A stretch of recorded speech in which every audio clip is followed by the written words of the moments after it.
ব্ৰাহ্মী শাক বাগবাগানৰ সামান্য জেকা ঠাইত হোৱা এবিধ শাকজাতীয় উদ্ভিদ। পাতবোৰ গাঢ় সেউজীয়া, বগা সৰু ফুল হোৱা মাটিত বগাই থকা এবিধ ঔষধিযুক্ত উদ্ভিদ। ইয়াৰ বৈজ্ঞানিক নাম বাগপা মনেৰী। সামান্য তিতাযুক্ত এই শাকবিধ ভাজি নতুবা দাইলত দি খাব পাৰি।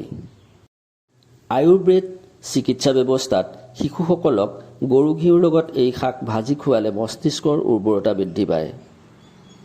সমগ্ৰ পৃথিৱীৰ লগতে ভাৰত, চীন, নেপাল, শ্ৰীলংকা, আফ্ৰিকা মহাদেশ, ইউৰোপ, অষ্ট্ৰেলিয়া, দক্ষিণ আমেৰিকা আদি দেশতো বিস্তৃতভাৱে ব্ৰাহ্মী শাক পোৱা যায়।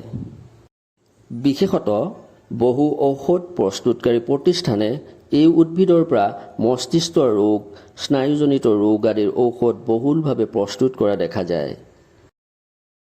সেয়ে এই ব্ৰাহ্মী শাক ঘৰত ৰোপণ কৰি শাক হিচাপে খালে বহু ৰোগৰ পৰা হাত সাৰিব পাৰি।